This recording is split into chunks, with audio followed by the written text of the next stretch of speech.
Hello guys, അങ്ങനെ ഒരു വമ്പൻ ട്വിസ്റ്റ് ആണ് കേട്ടോ ചെമ്പനീർ പൂവിൽ അടുത്ത എപ്പിസോഡുകളിലായിട്ട് വരാൻ പോകുന്നത്. ശ്രുതി മൂടി വെച്ച എല്ലാ കള്ളത്തരങ്ങളും കലാവതി അച്ചമ്മ തിരിച്ചറിയുകയാണ്. ഞെട്ടലോട് കൂടിയാണ് മുത്തശ്ശി സത്യങ്ങളൊക്കെ മനസ്സിലാക്കുന്നത്. ശ്രുതിക്ക് അങ്ങനെ ഒരു അച്ഛനോ ഇളയച്ചനോ ഇല്ലെന്നുള്ള സത്യം എല്ലാം മനസ്സിലാക്കുകയാണ്. അത് മാത്രമല്ല, സ്വന്തം അമ്മ ജീവിച്ചിരിപ്പുണ്ടായിട്ട് മരിച്ചെന്നും പറഞ്ഞ് എല്ലാവരുടെ മുന്നിൽ നാടകം കളിക്കായിരുന്നു ശ്രുതി എന്ന് മനസ്സിലാക്കിയപ്പോ അച്ചമ്മയ്ക്ക് ശരിക്കും ശ്രുതിയോട് വളരെയധികം ദേഷ്യം തോന്നുകയാണ്. ശ്രുതിയുടെ ഇളയച്ചനെന്നും പറഞ്ഞ് നാടകം കളിച്ച ആ ബീരാനിക്കയാണ് കേട്ടോ കലാവതി അച്ചമ്മയുടെ കൈപ്പിടിയിൽ കിട്ടുന്നത്. അച്ചമ്മയുടെ കൂടെ ഈച്ച ഉണ്ടായിരുന്നു കേട്ടോ. ഈച്ചയാണ് ഈ ബീരാനിക്കയെ കണ്ടത്. ആ സ്പോട്ടിൽ തന്നെ നേരെ ചെന്നിട്ട് കലാവതി അച്ചമ്മയ്ക്ക് വിവരം കൊടുക്കുകയാണ്. ബീരാനിക്കയെ ചെന്ന് കാണുന്ന അച്ചമ്മ ശരിക്കും ഞെട്ടിപ്പോവാണ്. അവിടെ വെച്ചാണ് അച്ചമ്മ സത്യങ്ങളെല്ലാം തന്നെ മനസ്സിലാക്കുന്നത്. ബീരാനിക്കയെ കൈയോടെ അച്ചമ്മ തന്നെ പിടികൂടുകയാണ്. എന്തായാലും കലാവതി അച്ചമ്മ ഇതൊക്കെ കേട്ടിട്ട് അടങ്ങിയിരിക്കുന്നു തോന്നുന്നുണ്ടോ? ശ്രുതിക്കായിട്ട് 8ന്റെ പണി ഒരുക്കാൻ വേണ്ടി നേരെ ചന്ദ്രോദയത്തിലേക്ക് പോകുന്നുണ്ട്. അപ്പോ കലാവതി അച്ചമ്മ ബീരാനിക്കയെ കാണുന്ന ഈ ഒരു കിടിലൻ എപ്പിസോഡിലോട്ട് നമുക്ക് കടന്നാലോ? അപ്പൊ നമുക്ക് എപ്പിസോഡിലോട്ട് കിടക്കാം. ഈ എപ്പിസോഡിന്റെ തുടക്കത്തിൽ തന്നെ കാണിക്കുന്നത് അച്ചമ്മയുടെ വീടാണ് കേട്ടോ. വീടിന്റെ മുൻപിൽ തന്നെ ഈച്ചയെ കാണിക്കുന്നുണ്ട്. കലാവതിയമ്മേ ഷോ, ഇവരിത് എവിടെ പോയി കിടക്കുക? ഇത് കേട്ടപ്പോ തന്നെ കലാവതി അച്ചമ്മയ്ക്ക് ദേഷ്യം വരാൻ കേട്ടോ. കയ്യിലുള്ള ഒരു കത്തിയും എടുത്ത് അച്ചമ്മ അങ്ങോട്ട് വരുന്നുണ്ട്. എന്തിനാടാ നീ ഇങ്ങനെ വായിട്ട് അലക്കുന്നത്? ഓ, അപ്പൊ വിളിപ്പുറത്ത് തന്നെ ഉണ്ടായിരുന്നു. എന്നിട്ടും ഞാൻ തൊണ്ട കയറി ഇങ്ങനെ വിളിക്കണം അല്ലേ? അതേടാ, നീ എന്നെ ഇങ്ങനെ കഷ്ടപ്പെട്ട് വിളിക്കുമ്പോഴേ നിന്റെ ഈ ഈച്ചയെ പോലുള്ള ശബ്ദം ഉണ്ടല്ലോ, അത് കേൾക്കാനേ ഒരു പ്രത്യേക രസാ. അല്ല പിന്നെ. ഓ, അവിടെയും നമുക്കിട്ട് കൊട്ട്. എടാ, നീ എത്രക്ക് തൊണ്ടയിട്ട് കീറിയാലും നിന്റെ ഈ ഇച്ചിരി പോകുന്ന ശബ്ദമല്ലേ, അത് ഞാൻ എങ്ങനെ കേൾക്കാനാടാ?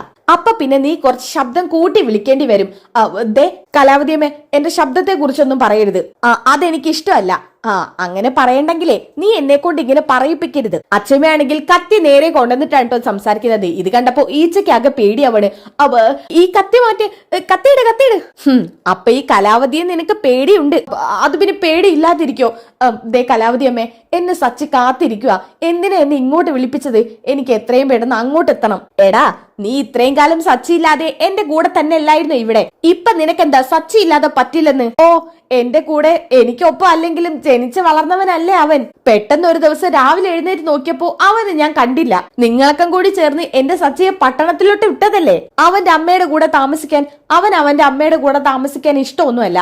എന്നിട്ടും നിങ്ങൾ നിർബന്ധിച്ച് വിട്ടതല്ലേ? ഡാ, കുഞ്ഞുങ്ങളാണെങ്കിലേ അമ്മയുടെ അച്ഛന്റെയും കൂടെ വളരണം, അല്ലാതെ കണ്ടവരുടെ കൂടെ അല്ല വളരേണ്ടത്. അതിന് കുഞ്ഞുനാളിലൊക്കെ കലാവതിയമ്മയുടെ കൂടെ അല്ല വളർന്നത്.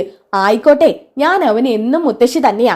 അവനെ പ്രസവിച്ചത് ഞാനല്ല, അവന്റെ അമ്മയാണ് ചന്ദ്രമതി. ചന്ദ്രമതിയുടെ കൂടെ വേണം അവനും വളരാൻ. ബാക്കി 2 മക്കളെ പോലെ തന്നെ അവനും ചന്ദ്രമതിയുടെ മകനല്ലേ? അതൊക്കെ ശരി തന്നെ. പക്ഷെ അവർക്ക് സച്ചിയെ സ്വന്തം മകനായിട്ടൊന്നും കാണാൻ പറ്റുന്നില്ല. അതൊക്കെ അവരുടെ വിഷയം. എന്നും കരുതി സച്ചിയെ കാലങ്ങളോളം ഞാൻ വളർത്തണമെന്നാണോ? അവൻ അവന്റെ അമ്മയുടെ കൂടെ തന്നെ വളരണം. അത് മാത്രമല്ല, അവന്റെ ഭാര്യയുടെ കൂടെ സന്തോഷായിട്ട് അവൻ അവിടെ തന്നെ ജീവിക്കണം. അതാണ് അവന്റെ വീട്. ഓ ശരി, ഇനി ഞാനത് നിഷേധിക്കുന്നില്ല. സച്ചിയെ എന്നോട് ഇങ്ങോട്ടേക്ക് പോരുമ്പോ എത്രയും പെട്ടെന്ന് അങ്ങോട്ടേക്ക് വരാൻ പറഞ്ഞിട്ടുണ്ട്. കഴിയുന്നതും അച്ഛമ്മയുടെ എല്ലാ പണിയും തീർത്തു കൊടുത്തിട്ട് എത്രയും പെട്ടെന്ന് അങ്ങോട്ട് വരണമെന്ന്. ഓ, സച്ചി അങ്ങനെ പറഞ്ഞോ? പറഞ്ഞെന്നേ. എന്നാ പിന്നെ ഞാനൊന്ന് വിളിച്ചു നോക്കട്ടെ. അയ്യോ വേണ്ട. എന്തിനാ വിളിച്ചു നോക്കുന്നത്? അല്ല, എന്തിനാ സച്ചിക്ക് നിന്നെ എത്രയും പെട്ടെന്ന് അങ്ങോട്ട് എത്തിക്കേണ്ട ആവശ്യം? നീയാണെങ്കിൽ 4 നേരം വെട്ടി വിഴുങ്ങി വെറുതെ അവന് ചെലവുണ്ടാക്കി കൊടുക്കാൻ അവിടെ നിൽക്കുവല്ലേ? ഞാൻ അങ്ങനെയൊന്നുമല്ല. ഞാനിപ്പോ ഒരു വർക്ക്ഷോപ്പിൽ അവിടെ പണിക്ക് കയറിയിട്ടുണ്ട്. പിന്നെ നിനക്ക് പറ്റിയ പണി എന്ന് പറയുന്നത് വിറക് വെട്ടല. അത് ശരി, നിങ്ങൾ എന്നെ കാലങ്ങളോളം വിറക് വെട്ടി എല്ലാരും എന്നെ വിറക് വെട്ടി എന്നാ വിളിക്കുന്നത്. അപ്പൊ ഈ ചെയ്യുന്നോ? അങ്ങനെ ചിലർ വിളിക്കുന്നുണ്ട്. ഹെടാ, നിനക്ക് പഴയ പോലെ എന്റെ കൂടെ തന്നെ കൂടിക്കൂടെ? അതിനെങ്ങനെയാ? എന്നെ പണി എടുപ്പിച്ച് എല്ലും തോലും ആക്കിയില്ലേ? ഇനിയും ഞാൻ ഇവിടെ നിക്കത്തില്ല. ശരിയാണ്, ഞാൻ നിന്നെ കൊണ്ട് പണി എടുപ്പിച്ചു. പക്ഷേ നേരത്തിന് നന്നായിട്ട് ഭക്ഷണവും തരുന്നുണ്ട്, അത്യാവശ്യത്തിന് നിന്റെ കയ്യിൽ വെക്കാനുള്ള കാശും തരുന്നുണ്ട്. പക്ഷെ പട്ടണത്തിൽ പോയാ നീ ആവശ്യമില്ലാത്ത ഭക്ഷണമല്ല അടിച്ചു കയറ്റുന്നത്. അതൊക്കെ നല്ല സ്വാദുള്ള ഭക്ഷണമാണ്. അത് ശരിയാ, ദിവസത്തിൽ ഒരു നേരം മദ്യവും അതുപോലുള്ള ഭക്ഷണവും കിട്ടിക്കഴിഞ്ഞാ പിന്നെ നീ എവിടെ ആയാലും നിന്നോളുമല്ലോ. അത് മാത്രം കലാവതി അമ്മ പറയരുത്. പട്ടണത്തിൽ പോയ പിന്നെ ഞാൻ മദ്യം കൈക്കൊണ്ട് തൊട്ടിട്ടില്ല. എന്ന് വെച്ചാലേ സച്ചി എന്നെ കൊണ്ട് തൊടിയിപ്പിച്ചിട്ടില്ല. അതേതായാലും നല്ല കാര്യമായി. പിന്നെ നമുക്ക് കുറച്ച് സാധനങ്ങൾ വാങ്ങാൻ വേണ്ടിയേ മാർക്കറ്റ് വരെ ഒന്ന് പോവണം. മാർക്കറ്റ് വരെയോ? അങ്ങനെ ഇങ്ങനെയൊന്നും മാർക്കറ്റിൽ പോവാത്ത ആളാണല്ലോ. കുറച്ചു ദിവസമായിട്ടേ ഞാൻ ഇവിടെ നിന്ന് മാറി നിന്നല്ലോ. അതിനു മാത്രം എന്റെ കൃഷികൾക്കൊക്കെ വാട്ട വന്നിട്ടുണ്ട്. അത് കായ്ഫലം തരുന്നതും കുറവായി. ഇനി അതൊക്കെ നീ ഇവിടെ നേരാവണ്ണം നിന്ന് ശരിയാക്കി എടുക്കണം. പിന്നെ അല്ലറ ചില്ലറ കുറച്ച് പച്ചക്കറികളും അതുപോലെ നല്ല പുഴമീനും കുറച്ച് ചിക്കനും കൂടി മാർക്കറ്റിൽ പോയി വാങ്ങിക്കണം. അല്ല, ഇത്തരം സാധനങ്ങളൊന്നും മാർക്കറ്റിൽ പോയി വാങ്ങിക്കാറില്ലല്ലോ. അത് വേറൊന്നും കൊണ്ടല്ല, ചിലപ്പോ സച്ചിയും രേവതി മോളും ഇങ്ങോട്ട് വരുമെന്ന് പറഞ്ഞിരുന്നു. ഓ അങ്ങനെ പറ. എന്നാ പിന്നെ ഒരു കാര്യം ചെയ്യാം, എനിക്ക് തിരിച്ച് അവരുടെ കൂടെ പോവാലോ. പോകുന്ന കാര്യം ഞാനൊന്ന് ആലോചിക്കട്ടെ. അയ്യോ, എനിക്ക് അങ്ങോട്ട് പോയേ പറ്റൂ. അതെ, ഞാനൊന്ന് ആലോചിക്കട്ടെ. അതെ, നീയേ ഇവിടുത്തെ കാര്യങ്ങളൊക്കെ വൃത്തിയായിട്ട് ചെയ്തുക. അതൊക്കെ ഞാൻ വൃത്തിയായിട്ട് ചെയ്തുതരാം, സമയത്തിന് എന്നെ വിട്ടാ മതി. അത് ആലോചിക്കാന്ന് പറഞ്ഞില്ലേ? ശരി, ഓക്കെ. ഇനി അതൊക്കെ കഴിഞ്ഞിട്ട് കാണിക്കുന്നത് ചന്ദ്രോദയാണ് കേട്ടോ. രവിയെ കാണിക്കുന്നുണ്ട്. രവി സച്ചിയോട് ചോദിക്കുന്നുണ്ട്, സച്ചി നീ അമ്മയെ കാണാൻ വേണ്ടി അങ്ങോട്ട് പോകുന്നുണ്ടോ? അച്ഛാ, ഞാനത് പറയാൻ വിട്ടു. എനിക്കൊരു ആവശ്യം ഉണ്ടായിരുന്നു. ഞാനും രേവതിയും കൂടി ഒന്ന് അവിടെ വരെ പോകണമെന്ന് വിചാരിക്കുന്നുണ്ട്. അച്ഛൻ വരുന്നുണ്ടോ? അത് പിന്നെ എനിക്കും അവിടെ വരെ വരണം എന്നൊക്കെ. ഇല്ല, രവി ഏട്ടൻ ഇപ്പൊ തൽക്കാലം അങ്ങോട്ട് പോകുന്നില്ല. ഇതും പറഞ്ഞോണ്ട് ചന്ദ്രമതിയാണ് കേട്ടോ അങ്ങോട്ട് വരുന്നത്. അതെന്താ, എനിക്ക് എന്റെ അമ്മയെ കാണാൻ അങ്ങോട്ട് പൊയ്ക്കൂടെ? എന്റെ രവിയേട്ടാ, നമുക്ക് പിന്നെ ഒരു ദിവസം പോവാം. ഇപ്പൊ ഇവര് പോവാന്നല്ലേ പറഞ്ഞത്, അവര് പൊയ്ക്കോട്ടെ. ഏതായാലും സച്ചി അവിടെ വരെ പോവല്ലേ, ആ സ്ഥിതിക്ക് ഞാനും കൂടി ആ വണ്ടിയിലൊന്ന് കയറിയിരിക്കുന്നതിൽ എന്താ തെറ്റ്? എന്റെ രവിയേട്ടാ, നാളെ നമുക്ക് വേറെ 1-2 സ്ഥലത്ത് പോവാനുണ്ട്. അപ്പൊ നിങ്ങൾ അങ്ങോട്ട് പോയാൽ എങ്ങനെയാ ശരിയാവുക? വേറെ അങ്ങോട്ട് പോവാനാ? നീ ആണെങ്കിൽ എന്നോട് വേറെ അങ്ങോട്ട് പോകുന്നതിനെ കുറിച്ച് പറഞ്ഞിട്ടുമില്ല. അത് പിന്നെ രവിയേട്ടാ, ഞാനൊന്ന് കൺഫേം ആയിട്ട് പറയാന്ന് കരുതിയിട്ടായിരുന്നു. ഇപ്പോഴാണത് കൺഫേം ആയത്. എങ്ങോട്ട് പോകുന്നു എന്ന് പറയുന്നില്ലല്ലോ. അതൊക്കെ സർപ്രൈസാ, നാളെ രവിയേട്ടനോട് പറയാം. ഇനിയിപ്പൊ എന്ത് സർപ്രൈസാ? എവിടേക്കെങ്കിലും പോകുന്നുണ്ടെങ്കിൽ അത് തുറന്നു പറഞ്ഞൂടെ? രവിയേട്ടാ, അത് ഞാൻ നാളെ പറയാം. അച്ഛാ, ഇതൊക്കെ അമ്മയുടെ 1-ാം തരം അടവാ. അച്ഛനെ നാളെ അങ്ങോട്ട് വിടാതിരിക്കാനുള്ള അടവ്. എടാ സച്ചി, നീയെ നിന്റെ ഭാര്യയും കൊണ്ട് പോയാ മതി. ഞങ്ങളെ കാര്യത്തിൽ നീ കയറി ഇടപെടണ്ട കേട്ടോ. അച്ഛന്റെ അമ്മയുടെ കാര്യത്തിൽ ഞാൻ കയറി ഇടപെടുന്നൊന്നുമില്ല. പക്ഷെ അച്ഛന്റെ അമ്മയെ കാണണമെന്ന് പറഞ്ഞാ അച്ഛൻ അങ്ങോട്ട് പോയല്ലേ പറ്റൂ. അതെന്തിനാ അമ്മയായിട്ട് തടയുന്നത്? അച്ഛന് പോരണമെന്നുണ്ടെങ്കിൽ നാളെ പോന്നോട്ടെ. അതെ, എനിക്ക് എന്റെ അമ്മയെ കാണണം. അതുകൊണ്ട് ഞാൻ എന്തായാലും നാളെ സച്ചിയുടെ കൂടെ പോവാ. നിനക്ക് എവിടെയെങ്കിലും പോവാനുണ്ടെന്ന് പറഞ്ഞതേ, നമുക്ക് പിന്നൊരു ദിവസം പോവാം. ഓഹോ, അപ്പൊ രവിയേട്ടന് ഞാൻ പറയുന്ന കാര്യത്തിൽ ഒന്നും താല്പര്യമില്ല അല്ലേ? ദേ ചന്ദ്രേ, നീ വെറുതെ ഇതിന്റെ പേരും പറഞ്ഞ് പ്രശ്നം ഉണ്ടാക്കരുത്. ഞാൻ പറഞ്ഞില്ലേ, നാളെ എന്തായാലും അമ്മയെ കണ്ടിട്ട് വരാം. നമുക്ക് മറ്റന്നാളെ തന്നെ പോവാന്നേ. അത് പറ്റില്ലെന്ന് പറഞ്ഞ പറ്റില്ല. രവിയേട്ടൻ എന്റെ കൂടെ വന്നേ പറ്റൂ. ഷെടാ, ഇത് വലിയ കഷ്ടാണല്ലോ. അങ്ങോട്ടാ പോകുന്നെന്ന് ചോദിച്ചിട്ട് പറയുന്നുമില്ല, അമ്മയെ കാണാൻ പോവാൻ സമ്മതിക്കുന്നുമില്ല. അച്ഛാ, ഇത് 1-ാം തരം അസൂയ അമ്മയ്ക്ക്, അച്ഛൻ അമ്മയെ കാണാൻ പോകുന്നതിലുള്ള. അപ്പൊ രേവതി പറയുന്നുണ്ട്, സച്ചേട്ടാ ഒന്ന് മിണ്ടാതിരിക്കെ, അത് അച്ഛനും അമ്മയും തമ്മിലുള്ള പ്രശ്ന, അത് അവര് തീർത്തോളും. എന്റെ രേവതി, നിനക്ക് അമ്മയെ അറിയാനിട്ടാ. അമ്മ ഈ കാണിക്കുന്നതൊക്കെ വെറുതെയാ. നാളെ നേരം വെളുത്ത് നമ്മൾ പോയി കഴിഞ്ഞാൽ ചിലപ്പോ എങ്ങോട്ട് പോവാനുണ്ടാവില്ല. അല്ല ചന്ദ്രേ, നിനക്ക് നാളെ എന്റെ കൂടെ വന്നൂടെ അമ്മയെ കാണാൻ വേണ്ടി? പിന്നെ ഞാൻ നിങ്ങളെ അമ്മയെ കാണാതെ ഉറക്കം കിട്ടാതെ നിൽക്കുവല്ലേ. എന്താ ചന്ദ്ര നീ പറഞ്ഞത്? അത് പിന്നെ വേറൊന്നും അല്ല, എനിക്ക് അവിടെ ചെന്ന ഉറക്കം കിട്ടത്തില്ല. അതിന് നീ അവിടെ പോയിട്ട് ഉറങ്ങണ്ടല്ലോ, വൈകിട്ട് നമുക്ക് ഇങ്ങോട്ട് തിരിച്ചു പോരാലോ. എന്തായാലും എനിക്കെന്തോ അവിടെ ചെന്ന് കഴിഞ്ഞ ഒരു സുഖം കിട്ടില്ല. അപ്പൊ സച്ചി പറയുന്നുണ്ട്, അച്ഛാ, മനസ്സിന് ചില കേടുപാടുള്ളവർക്കൊക്കെ ഉണ്ടല്ലോ, ശുദ്ധവായു ശ്വസിച്ചാലേ ശരിയാകത്തില്ല, അവർക്ക് വിഷവായു തന്നെ വേണം. എടാ സച്ചി, മിണ്ടാതിരിക്കെ. ചന്ദ്രേ, നിനക്കിപ്പൊ വരാൻ പറ്റത്തില്ല, ഞാൻ പോവാനും പറ്റത്തില്ല. പോരെ, ഇനി അതിന്റെ പേരിൽ നീ പ്രശ്നം ഉണ്ടാക്കണ്ട. ഞാൻ തൽക്കാലം പോകുന്നില്ല. രവിയേട്ടൻ എന്റെ വാക്ക് കേട്ടല്ലോ, എനിക്ക് സന്തോഷം. സന്തോഷിച്ചോ? എന്റെ അമ്മയെ കാണാൻ പോകുന്നതാ നീ തടയുന്നത്. എന്തായാലും നാളെ നീ എങ്ങോട്ടാ പോകുന്നതെന്നൊന്നും ഞാൻ കാണട്ടെ. സച്ചി, എപ്പോഴാ പോകുന്നത്? ഒന്നെങ്കിൽ ഇന്ന് വൈകിട്ട് പോണം, ഇല്ലെങ്കിൽ നാളെ രാവിലെ. എനിക്ക് ചെറിയൊരു ഓട്ടം ഉണ്ട്, അത് കഴിഞ്ഞു വന്നിട്ട് സമയമുണ്ടെങ്കിൽ ഇന്ന് പോവും, ഇല്ലെങ്കിൽ നാളെ രാവിലെ. ശരി, എന്തായാലും നീയും രേവതി മോളും പോയിട്ട് വാ. അച്ഛന്റെ അന്വേഷണം പറഞ്ഞാ മതി. ശരി അച്ഛാ. ഇതും പറഞ്ഞുകൊണ്ട് രവിയും ചന്ദ്രമതിയും അവിടുന്ന് പോകുന്നുണ്ട്. കണ്ടോ രേവതി, ഇവർക്കൊരു പ്രശ്നം വന്നപ്പോ അച്ഛമ്മ ഇവരുടെ മുഖം നോക്കിയിരുന്നോ? എന്റെ അമ്മയെ നോക്കാൻ നിന്നാലേ രണ്ടുപേരെയും അടിച്ചു പിരിപ്പിക്കാനുള്ള വകയൊക്കെ അച്ഛമ്മയുടെ കയ്യിലുണ്ട്. പക്ഷെ അച്ഛമ്മ അതൊന്നും എന്താ ചെയ്യാത്തെന്നറിയോ? അച്ഛമ്മയുടെ മനസ്സ് നല്ലതായതുകൊണ്ട്. അച്ഛമ്മ ഉണ്ടായതുകൊണ്ടാ ഇവര് തമ്മിൽ ഇപ്പൊ ഒരുമിച്ചത് തന്നെ. എന്നിട്ടും ആ അച്ഛമ്മയെ കാണാൻ പോവാൻ വേണ്ടിയിട്ട് മകനെ സമ്മതിച്ചില്ലല്ലോ. സച്ചേട്ടന്റെ അമ്മയുടെ സ്വഭാവം അത് തന്നെയല്ലേ. അതുകൊണ്ട് ഇപ്പൊ പ്രത്യേകിച്ച് അത്ഭുതമൊന്നുമില്ല. ഇതെങ്ങാനും അച്ഛമ്മ അറിഞ്ഞാലുണ്ടല്ലോ. ദേ സച്ചേട്ടാ, വെറുതെ ഇനി ഒരു വിഷയം ഉണ്ടാക്കാൻ വേണ്ടി ഈ കാര്യമൊന്ന് അച്ഛമ്മയോട് ചെന്ന് പറഞ്ഞേക്കല്ലേ. ശ്രമിക്കാം. ഓക്കെ, ഇനി അതൊക്കെ കഴിഞ്ഞിട്ട് കാണിക്കുന്നത് അച്ഛമ്മയുടെ വീടാണ് കേട്ടോ. അച്ഛമ്മയാണെങ്കിൽ ഈച്ച ഇങ്ങനെ കാത്തു നിൽക്കുന്നുണ്ട്. ഷോ, സമയം ഇപ്പൊ തന്നെ എത്രയായിന്നാ, ഇവനിത് എവിടെ പോയി കിടക്കുക? അപ്പോഴാണ് ഈച്ച അങ്ങോട്ട് വരുന്നത്. കലാവതി അമ്മ ഒരുങ്ങിയോ? പിന്നെ ഞാനെന്താ 18-കാരിയോ? എനിക്ക് മേക്കപ്പ് ഇട്ട് ഒരുങ്ങാനായിട്ട്? അല്ല, ഞാൻ കരുതി കലാവതി അമ്മയ്ക്ക് ഒരുങ്ങാൻ കുറെ സമയം എടുക്കുന്നു. എടാ, നീ എന്റെ വായിലിരിക്കുന്നത് കേൾപ്പിക്കരുത്. മര്യാദയ്ക്ക് ഓട്ടോ വിളിച്ചിട്ട് വാടാ. ശരി. പിന്നെ മാർക്കറ്റിൽ എവിടേക്ക് പോണെന്നുള്ളത് നിനക്ക് അറിഞ്ഞൂടെ? അതൊക്കെ എനിക്കറിയാം. എവിടെയാ പോവേണ്ടതെന്നുള്ളത് എന്നോട് പറഞ്ഞാൽ മതി, കൃത്യസ്ഥലത്ത് ഞാൻ കൊണ്ട് നിർത്തി തരാം. എന്നാലേ ഞാൻ ഓട്ടോ വിളിച്ചിട്ട് വരാം. ഇതും പറഞ്ഞിട്ട് അങ്ങോട്ടേക്ക് നടക്കാൻ കേട്ടോ ഈച്ച. പിന്നെ കാണിക്കുന്നത് ശ്രീകാന്തിനെയും വർഷയാണ്. ശ്രീകാന്തും വർഷയും വർഷയുടെ വീട്ടിലെത്തിയിരിക്കുകയാണ് കേട്ടോ. ശ്രീകാന്തെ, കഴിക്കാൻ ഫുഡ് പുറത്തുനിന്ന് ഓർഡർ ചെയ്തിട്ടുണ്ട്. അപ്പൊ വർഷ പറയുന്നുണ്ട്, അമ്മേ എന്തിനാ ഫുഡൊക്കെ പുറത്തുനിന്ന് ഓർഡർ ചെയ്യുന്നത്? ഞാനും ശ്രീകാന്ത് വരുമ്പോ കൊണ്ടുവരുന്നില്ലേ? എന്തിനാ മോളെ ഇതൊക്കെ പറഞ്ഞ് നിങ്ങളെ ഇങ്ങനെ ബുദ്ധിമുട്ടിക്കുന്നത്? അത് മാത്രമല്ല, പിന്നെ നിങ്ങൾ കാശ് തന്നാ വാങ്ങോ? നിങ്ങൾ തന്നെ കാശിന് ഒരുപാട് ബുദ്ധിമുട്ടുന്നില്ലേ? ഇത് കേട്ടപ്പോ ശ്രീകാന്തിന് ദേഷ്യം വരുന്നുണ്ട്. ആന്റി, ഒരു നേരത്തെ ആഹാരം ഇവിടെ വാങ്ങിച്ചെന്ന് കരുതിയിട്ട് ഞങ്ങള് പട്ടിണിയിലാവത്തൊന്നുമില്ല. അല്ല ശ്രീകാന്തേ, ഞാൻ അതുദ്ദേശിച്ച് പറഞ്ഞതല്ല. നിങ്ങളാണെങ്കിൽ നിങ്ങളുടെ ഭാവി കാര്യത്തിന് പണം സ്വരൂപിച്ച് വെക്കുകയല്ലേ? അതിന്റെ ഇടയ്ക്ക് ഇതുപോലുള്ള ചെലവുകളൊന്നും ഉണ്ടാക്കേണ്ടെന്ന് കരുതിയിട്ടാ. ആന്റി, ഇതുപോലുള്ള സംസാരങ്ങളൊന്നും ആന്റിയുടെ ഭാഗത്തുനിന്ന് ഉണ്ടാവരുത്. എനിക്കിതൊന്നും പിടിക്കുന്നില്ല. ഇതുകൊണ്ടൊക്കെ തന്നെയാ ഞാൻ വർഷയും കൂട്ടി ഇങ്ങോട്ട് വരാതിരിക്കുന്നത്. അയ്യോ, ഇനി ഇതിന്റെ പേരും പറഞ്ഞ് ശ്രീകാന്ത് വർഷം ഇങ്ങോട്ട് കൊണ്ടുവരാതിരിക്കരുത്. അപ്പോഴാണ് അങ്ങോട്ടേക്ക് മധുസൂദൻ വരുന്നത് കേട്ടോ. ദേ മോളെ, നിന്റെ അച്ഛൻ വന്നു. ആഹാ, ഇതാരൊക്കെയാ? വർഷയും ശ്രീകാന്തോ? ഇതെന്താ ഇപ്പൊ ഇങ്ങോട്ട്? അതെന്താ അച്ഛാ, ഞങ്ങൾക്ക് ഇങ്ങോട്ട് വന്നൂടെ? വരാം. അല്ല, ശ്രീകാന്ത് ഒരേ വാശിയിലല്ലായിരുന്നു ഇങ്ങോട്ട് വരില്ലെന്നും പറഞ്ഞിട്ട് ഞാൻ നിർബന്ധിച്ച് ശ്രീകാന്തിനെ ഇങ്ങോട്ട് കൊണ്ടുവന്നതാ. അതേതായാലും നന്നായി. ഹോ, എന്തൊരു ചൂട് മഹിമേ, നീ എന്താ AC ഇട്ടിട്ടില്ലേ? അത് പിന്നെ ശ്രീകാന്തിന്റെ തണുപ്പ് ഓവറാണെന്ന് പറഞ്ഞിട്ട് ഞാൻ കുറച്ച് വെച്ചതായിരുന്നു. ഷോ, എന്റെ ശ്രീകാന്തേ, നീ ഇങ്ങനെ AC ഇല്ലാതെ നിൽക്കുന്നത് വലിയ കഷ്ടമാണ് കേട്ടോ. ഡിസംബർ മാസത്തിൽ നല്ല തണുപ്പല്ലേ അങ്കിളെ ഉണ്ടാവുക, പിന്നെന്തിനാ ഇത്ര തണുപ്പിന്റെ ആവശ്യം? എന്ത് തണുപ്പോ? നീ മാത്രമേ തണുപ്പെന്ന് പറയത്തുള്ളൂ. അതിന് നിന്നെ പറഞ്ഞിട്ടും കാര്യമൊന്നുമില്ല. മിഡിൽ ക്ലാസ് ഫാമിലിയുള്ളവരൊക്കെ ഒന്നും വേണമെന്ന് താല്പര്യം ഇല്ലാത്തവരായിരിക്കും. ശ്രീകാന്തേ, നിന്നോട് ഞാൻ പറഞ്ഞതല്ലേ, നിനക്കും വർഷയ്ക്കും മാറി ഒരു വലിയ വീട്ടിൽ താമസിക്കാനുള്ള ഏർപ്പാടൊക്കെ ഞാനും മഹിമയും റെഡിയാക്കി തരാന്ന്. അവിടെ ആവുമ്പോ എല്ലായിടത്തും AC ഉണ്ട്. നിനക്ക് ഇഷ്ടമുള്ള രീതിയിലേക്ക് നിന്നൂടെ? ഇതിനാ നീ വെറുതെ ഇങ്ങനെ ആ വീട്ടിൽ കഴിച്ചു തൂങ്ങി നിൽക്കുന്നത്? ആ സച്ചിയാണെന്നുണ്ടെങ്കിൽ ഒരു മുഴു കുടിയൻ. പിന്നെ നിന്റെ ഏട്ടനും വലിയ സുഖമുള്ള ആളൊന്നും അല്ലെന്ന് അറിയാൻ പറ്റിയത്. ഇതൊക്കെ കേട്ടിട്ട് ശ്രീകാന്തിന് ദേഷ്യം വരുന്നുണ്ട്.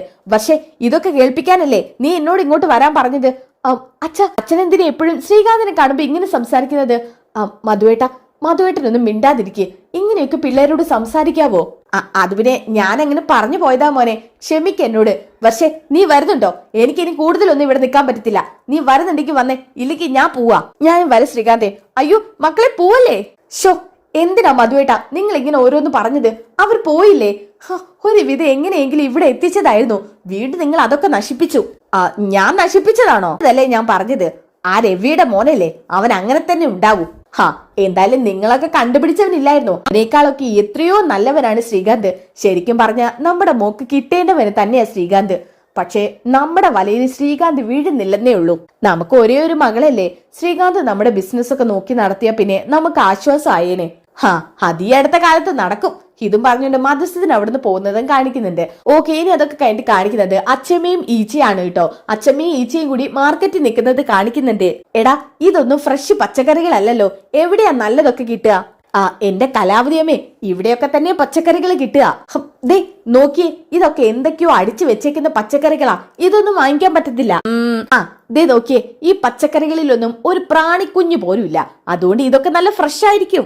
എടാ മണ്ട, ഒരു പ്രാണി പോലും ഇതിനടുത്ത് വന്നിരിക്കാത്തത് എന്തുകൊണ്ടാണെന്നറിയോ? മാരകമായ വിഷം അടിച്ച് കയറ്റി ഉണ്ടാക്കിയതായതുകൊണ്ടാ. ഇത് കേട്ടപ്പോ അപ്പുറം നിൽക്കുന്ന ഒരാള് പറയുന്നുണ്ട് കേട്ടോ, ദേ ഇതൊന്നും വിഷം അടിച്ചുണ്ടാക്കുന്ന പച്ചക്കറികളല്ല, നല്ല ഒന്നാന്തരം വളം ഇട്ട് ഉണ്ടാക്കുന്ന പച്ചക്കറികളാ. ഏത്? ഇതോ? ഇത് തന്നെ. ഇതൊക്കെ കണ്ടാലേ പറയും നീ എന്തൊക്കെയോ അടിച്ചു കയറ്റി വെച്ചേക്കാണെന്ന്. അല്ലെങ്കിലേ ഈ പച്ചക്കറിക്കൊന്നും ഇത്ര വലിപ്പം ഉണ്ടാവത്തില്ല. അത് മാത്രല്ല, ഇത് കണ്ടാ തന്നെ അറിയാം മൊത്തത്തിൽ ഒരു സുഖമില്ലെങ്കിലേ നിങ്ങൾ വാങ്ങിക്കണ്ട, ഒന്ന് മാറിയിരുന്നേ, ബാക്കിയുള്ളവർ വന്ന് വാങ്ങിച്ചോളൂ. ഇവന് കുറച്ച് കൂടുതലാണല്ലോടാ. അയ്യോ കലാവതിയമ്മേ, വെറുതെ ഇവിടെ കിടന്ന് പ്രശ്നം ഉണ്ടാക്കരുത്. ഇതൊക്കെ മാർക്കറ്റാണ്, ഇവരൊക്കെ കൂടി നിങ്ങളെ വന്ന് പൊതിയും. അതൊന്ന് കാണണല്ലോ. നല്ലതല്ലാത്ത പച്ചക്കറി വിറ്റതും പോരാ, അത് പറഞ്ഞതിന് നീ എന്നെ കടിച്ചു കീറി തിന്നാൻ വരുന്നോ? എടോ, ഇതാരാടോ? വിളിച്ചോണ്ട് പോയിവരെ. വിളിച്ചോണ്ട് പോവാ. നീ എന്നെ വിളിച്ചോണ്ട് പോവടാ. കലാവതിയമ്മേ, നമ്മൾ അവിടെ നാട്ടുപുറത്ത് പ്രശ്നം ഉണ്ടാക്കുന്ന പോലെ ഇവിടെ പ്രശ്നം ഉണ്ടാക്കാൻ പറ്റത്തില്ല. ഇവരൊക്കെ ഒറ്റക്കെട്ടാണ്. നിങ്ങൾക്ക് പ്രായമേറിയതല്ലേ, ഈ ചിന്താഗതി ഒന്നുമില്ലേ? ആർക്കടാ പ്രായമേറിയത്? എനിക്ക് പ്രായമുണ്ടെന്ന് പറയുന്നതിൽ എനിക്ക് മടിയൊന്നുമില്ല. പക്ഷെ പറയേണ്ടതൊക്കെ തന്റെ അടുത്തോട് കൂടി ഞാൻ പറയും. അതിനിപ്പോ ഇവന്മാരെന്നെ എന്ത് ചെയ്താലും വേണ്ടില്ല. ഈ തള്ള വലിയ പ്രശ്നമാണല്ലോ. എന്റെ പൊന്നമ്മേ, ഇവിടുന്ന് നിങ്ങക്ക് വാങ്ങിക്കാൻ പറ്റുവാണെങ്കിൽ വാങ്ങിക്ക്, ഇല്ലെങ്കിൽ ബാക്കിയുള്ളവര് വാങ്ങിക്കട്ടെ. ഞങ്ങളുടെ കഞ്ഞി കൂടി മുട്ടിക്കല്ലേ. നല്ലത് വിറ്റ് ഇതൊന്നും ആരും പറയത്തില്ലല്ലോ. ഹോ, ഞാൻ മര്യാദയുടെ ഭാഷയിൽ ഇവരോട് സംസാരിച്ചത് താൻ ഇവരെ വിളിച്ച് പോകുന്നുണ്ടോടോ? കലാവതിയമ്മേ ഒന്ന് വന്നേ, ഇവിടെ വെച്ച് പ്രശ്നം ഉണ്ടാക്കാതെ. എന്റെ കൊച്ചുമോനുമായിട്ട് ഞാൻ ഇങ്ങോട്ട് വരുന്നുണ്ടട്ടാ, നിനക്കൊക്കെ ഞാൻ വെച്ചിട്ടുണ്ട്. ഇതും പറഞ്ഞ് അവിടുന്ന് പോകുന്നുണ്ട് കേട്ടോ. അപ്പൊ ആ പച്ചക്കറിക്കാരൻ ഇങ്ങനെ പറയുന്നുണ്ട്, തള്ളയൊന്നും ഈ കാലത്ത് എത്തിയത് ഓർത്തിട്ടില്ലെന്നാ തോന്നുന്നത്. എവിടെ നിന്നും കുറ്റിയും പറിച്ച് ഇറങ്ങിയതാണാവോ മനുഷ്യനെ കഞ്ഞൂടി മുട്ടിക്കാൻ. എടാ, ഏതായാലും നല്ല പച്ചക്കറി ഒന്നും കിട്ടിയില്ല, എന്നാ പിന്നെ ഇനി നല്ല മീനെങ്കിലും കിട്ടുന്ന സ്ഥലത്ത് കൊണ്ടുപോ. നമുക്കേ ഒരു കാര്യം ചെയ്യാം, നമുക്കേ ആ കാണുന്ന പുഴയോരത്തൊന്ന് ചെന്ന് നോക്കാം. വല്ല മീനും കരക്കടിഞ്ഞാ അത് എടുത്തോണ്ട് പോവാം. അത്രയും നല്ല ഫ്രഷ് വേറെ എവിടെന്നേലും കിട്ടുവോ? നീ എന്താടാ എന്നെ കളിയാക്കുവാണോ? അല്ലെങ്കിൽ പിന്നെ ചൂണ്ടയിട്ട് മീൻ പിടിക്കണം. അല്ലാത്ത ഫ്രഷ് ഒന്നും ഇവിടെ കിട്ടത്തില്ല. അതേ നോക്ക്, അത് മീൻകടയല്ലേ? അതൊക്കെ മീൻകട തന്നെയാണ്. ഇവിടെ വന്ന് പ്രശ്നം ഉണ്ടാക്കിയ പോലെ അവിടെ വന്നും പ്രശ്നം ഉണ്ടാക്കരുത്. നീ നടക്ക്, മീനാദ്യം ഒന്ന് പോയി നോക്കട്ടെ. ശരി. ഇതും പറഞ്ഞ് ഈച്ചയും കൂട്ടി അങ്ങോട്ടേക്ക് പോവുകയാണ് കേട്ടോ. അങ്ങനെ മീനുകൾ ഓരോന്നായിട്ട് ചെകിലേക്ക് അങ്ങനെ പൊന്തിച്ചു നോക്കുന്നു കേട്ടോ കലാവതി അച്ഛമ്മ. ഇത് കണ്ടപ്പോ തന്നെ തൊട്ടപ്പുറത്തിരുന്ന ആള് കലാവതി അച്ഛമ്മ ഇങ്ങനെ സൂക്ഷിച്ചു നോക്കാണ്. ഇത് കണ്ടപ്പോ അച്ഛമ്മ അങ്ങോട്ട് നോക്കുന്നുണ്ട് കേട്ടോ. ഹേ, ഇതാര്? കലാവതി അച്ഛമ്മയോ? എടാ, നീ ഇപ്പൊ ഇവിടെയാണോ? അതെ, ഞാൻ ഇവിടെ തന്നെയാ. ഓ, നമ്മുടെ നാട്ടിൻ പുറത്തുനിന്ന് നീ പട്ടണത്തേക്ക് പോയേ പിന്നെ ഞാൻ നിന്നെ കണ്ടിട്ട് വരെയില്ല. ഞാനിപ്പോ ഇവിടെ അല്ലറ ചില്ലറ കച്ചവടമൊക്കെ ആയിട്ട് അങ്ങനെ പോവാണ്. അതേതായാലും നിന്നെ കണ്ടത് നന്നായി. എടാ, ഇതൊക്കെ നല്ല ഫ്രഷ് മീനാണോ? പിന്നെ നല്ല ഒന്നാം തന്നെ ഫ്രഷാ. ദേ ഈ വഴിക്കുള്ളതൊന്നും നോക്കണ്ട, അതൊക്കെ ഇന്നലെ മിനിയാന്ന് പിടിച്ചതാ. ദേ ഇതൊക്കെ ഇന്ന് പിടിച്ചോണ്ട് വച്ചതാ. ഇത് കണ്ടിട്ട് തന്നെ മനസ്സിലാവുന്നുണ്ട്. എന്നാലേ ഈ മീൻ 1 കിലോന് അങ്ങ് എടുത്തോ. 1 കിലോ മതിയോ? ഇപ്പൊ തൽക്കാലം 1 കിലോ മതി. ശരി, എന്നാ പിന്നെ എന്റെ വക കുറച്ച് വെക്കട്ടെ. അതൊന്നും വേണ്ട, കഴിക്കാൻ അവിടെ ആരെങ്കിലും വേണ്ടേ? പിന്നെ അത് പറഞ്ഞപ്പോഴാ സച്ചിയൊക്കെ ഞാൻ ഇടയ്ക്കൊക്കെ കാണാറുണ്ട്. ആണോ? അപ്പൊ നീ എങ്ങനെയാ സച്ചിയെ കാണുന്നത്? ഓട്ടം പോകുന്ന സമയത്ത് കാണുന്നതാ? കേനി ഇതൊക്കെ പറഞ്ഞുകൊണ്ടിരിക്കുന്ന സമയത്താണ് കേട്ടോ നമ്മുടെ ബീരാനിക്ക, അതായത് ശ്രുതിയുടെ ഇളയച്ചന് മീറ്റിന്റെ സെക്ഷനിലോട്ട് എത്തുന്നത്. ബീരാനെ, നീ എത്ര ദിവസമായി വരാന്ന് പറഞ്ഞ് പറ്റിക്കുന്നു? ഇതേ അവിടെന്ന് പറയുമ്പോഴത്തേക്ക് എത്തിക്കാൻ പറ്റില്ല. ആടാണ് ആട്. എന്റെ ബീരാനെ, നിനക്കിതൊക്കെ നിസ്സാരമല്ലേടാ? ബീരാന് നിസ്സാരം തന്നെയാ. അങ്ങ് സുഖിപ്പിക്കല്ലേ, ബീരാൻ സുഖിച്ചു പോവും. വേണ്ടതെടുക്ക്. എടാ, നല്ല മുട്ടനാടുണ്ടോ? തനിക്കേ വേണ്ടത് ഏതാന്ന് വെച്ച എടുക്ക്, എനിക്ക് പോയിട്ട് വേറെ പണിയുണ്ട്. ഓ ശരി. ബീരാൻ നല്ല കലിപ്പിലാണെന്ന് തോന്നുന്നു. ഇതും പറഞ്ഞോണ്ട് അവരാടിനെ ഇറക്കാൻ കേട്ടോ. അപ്പോഴാണ് അങ്ങോട്ടേക്ക് ഈച്ച വരുന്നത്. അതായത് ചിക്കൻ എവിടെ കിട്ടുമെന്ന് തപ്പിയാണ് കേട്ടോ നോക്കുന്നത്. ഈ ചിക്കന് അതെ അവിടെ തന്നെ. ഇതും പറഞ്ഞോണ്ട് അങ്ങോട്ടേക്ക് പോവാണ് കേട്ടോ ഈച്ച. കലാവതി അച്ഛമ്മ മറ്റാളോട് സംസാരിച്ചങ്ങ് നിൽക്കുക. ഹോ, ഈ സംസാരിപ്പടുത്തൊന്നും കഴിയുന്നു തോന്നുന്നില്ല. ഇതും പറഞ്ഞോണ്ട് ഈച്ച നേരെ ചിക്കന്റെ കടയിലോട്ട് ചെല്ലാൻ കേട്ടോ. ചെല്ലുന്ന സമയത്താണ് കയ്യിൽ ഒരു പേപ്പറും പെന്നും പിടിച്ചു നിൽക്കുന്ന ബീരാനിക്കയെ കാണുന്നത്. ഇത് കണ്ടപ്പോ തന്നെ ഈച്ചയാകൊന്ന് ഞെട്ടുന്നുണ്ട്. ഇത് അയാളല്ലേ ഇയാള്? അതെ, ഇയാളെന്നത്. എടാ, ഇന്ന് നിന്നെ എന്റെ കൈ കിട്ടി. ഞാൻ ഇന്ന് നിന്നെ വലിച്ചു മുറുക്കും. ഓടിച്ചെന്ന് പിടിക്കുന്നത് ബുദ്ധിയല്ല, ആദ്യം കലാവതി അമ്മയെ അറിയിക്കുന്നതായിരിക്കും ബുദ്ധി. ഇവൻ ഇവിടെ തന്നെ കാണുമല്ലോ, ഞാൻ ഇപ്പൊ വരാടാ. ഇതും പറഞ്ഞോണ്ട് ഈച്ച നേരെ കലാവതി അച്ഛമ്മയുടെ അടുത്തോട്ട് ചെല്ലാണ്. കലാവതിയമ്മേ, കലാവതിയമ്മേ, നീയല്ലേ ഇപ്പൊ ഇവിടെ ഉണ്ടായിരുന്നത്? എവിടുന്നാടാ ഓടിക്കെതിച്ച് വരുന്നത്? കലാവതിയമ്മേ, ഞാനൊരു കാര്യം പറയട്ടെ, വിശ്വസിക്കോ? ആദ്യം എന്താന്ന് വെച്ചാ നീ വായ തുറന്ന് പറ. അതുവിനെ കലാവതിയമ്മേ, ഞാൻ അവിടുന്ന് ആ ശ്രുതിയുടെ ഇളയച്ചനെ കണ്ടു. എന്ത്? ശ്രുതിയുടെ ഇളയച്ചനെയോ? അവരെ തന്നെ. നീ എവിടെയാ കണ്ടത്? കലാവതിയമ്മ പെട്ടെന്ന് വാ, അല്ലെങ്കിൽ അയാൾ പെട്ടെന്ന് പോവും. വന്നേ. ശരി, നീ നടക്ക്. രതീഷേ, നീയും കൂടി എന്റെ കൂടെ ഒന്ന് വന്നേ. എന്താ കാര്യം? അതൊക്കെ പറയാം, നീ വാടാ. വരാം. ദേ മീൻ നോക്കിക്കോളണേ, ആരെങ്കിലും വന്ന എടുത്തു തൂക്കി കൊടുക്ക്. ഇതും പറഞ്ഞോണ്ട് രതീഷ് ആണെന്നുണ്ടെങ്കിൽ അച്ഛമ്മയുടെ കൂടെ അങ്ങോട്ട് പോവാണ് കേട്ടോ. എവിടെടാ? ഇവിടെ ഒന്നും കാണുന്നില്ലല്ലോ. ദേ അയാൾ എവിടേക്ക് പോയിട്ടില്ല, അവിടെ തന്നെ ഉണ്ട്. അയാളല്ല ആ ശ്രുതിയുടെ ഇളയച്ചൻ. നേരെ നോക്ക്. അപ്പോഴാണ് അച്ഛമ്മ ബീരാനിക്കയെ ശ്രദ്ധിക്കുന്നത്. അയ്യോ, അതെ ഇയാൾ തന്നെ. ഇപ്പൊ ഞാൻ പറഞ്ഞപ്പോ വിശ്വാസായോ? അതല്ലേ ഇളയച്ചൻ, നമ്മുടെ നാട്ടിൻ പുറത്ത് വന്നിട്ടുണ്ടല്ലോ. അതുകൊണ്ട് എനിക്ക് ഈ ഇളയച്ചനെ നന്നായിട്ട് അറിയാം. ശരിയാണല്ലോ, ഇയാൾ എന്താ ഇവിടെ? അതൊന്നും എനിക്ക് അറിഞ്ഞൂടാ. പക്ഷെ ഞാനൊരു കാര്യം പറയാം, ഇയാള് മലേഷ്യയിലും ദുബായിലും ഒന്നും അല്ല. ഇയാൾ ഈ നാട്ടിൻ പുറക്കാരനാ. എന്നുവെച്ചാ നീ എന്താ പറയുന്നത്? ആ ശ്രുതി നിങ്ങളെയൊക്കെ പറ്റിക്കുമായിരുന്നെന്ന്. ഏതോ നാട്ടും പുറക്കാരനെ വിളിച്ചോണ്ട് വന്ന് ഒന്നാം തരം നാടകം കളിക്കുമായിരുന്നു, ഇളയച്ചൻ മലേഷ്യക്കാരനാണെന്നൊക്കെ പറഞ്ഞിട്ട്. എന്നാ പിന്നെ ഇതില് രണ്ടിലൊന്നും അറിയണല്ലോടാ. അതിന് അയാൾ ആദ്യം പിടികൂടണം. നീ വാ. ഇതും പറഞ്ഞോണ്ട് കലാവതി അച്ഛമ്മ അയാൾക്ക് നേരെ പിന്നിൽ ചെന്ന് നിൽക്കാൻ കേട്ടോ. അപ്പൊ ബീരാനിക്ക് ചോദിക്കുന്നുണ്ട്, കഴിഞ്ഞോ? എങ്കിൽ പിന്നെ പോട്ടെ. കഴിഞ്ഞു. എങ്ങോട്ട് പോട്ടേന്ന്? ഒന്ന് നിന്നേ. ഇത് കേട്ടപ്പോഴാണ് കേട്ടോ ബീരാനിക്ക പിന്നിലോട്ട് തിരിഞ്ഞു നോക്കുന്നത്. തിരിഞ്ഞു നോക്കിയപ്പോ തന്നെ കലാവതി അച്ഛമ്മയാണ് കാണുന്നത്. നിങ്ങളാരാ? എവിടെയോ കണ്ടിട്ടുണ്ടല്ലോ. നിങ്ങൾക്ക് ആടിന് വേണോ? അതേടാ, എനിക്കൊരു 10-15 ആടിന് വേണം. ഇത് 10-15 ആടിന് വേണോ? അതൊക്കെ പെട്ടെന്ന് പറഞ്ഞാൽ ഇപ്പം കിട്ടത്തില്ല. ഇതൊക്കെ കൊടുക്കാനുള്ളതാ. വേണമെങ്കിൽ ബുക്ക് ചെയ്താ വീട്ടിലോട്ട് എത്തിക്കാം. അതല്ല ഞാൻ ആലോചിക്കുന്നത്. എനിക്ക് നല്ല കണ്ടു പരിചയ അവരല്ലേ ഇത്? ശ്രുതിയുടെ. അയ്യോ, ഞാൻ പെട്ടോ. എന്താ നീ ആലോചിക്കുന്നത്? നീ ആ ശ്രുതിയുടെ ഇളയച്ചനല്ലേ? അപ്പൊ നിനക്ക് ആടിന്റെ ബിസിനസ്സും ഉണ്ടോ നാട്ടില്?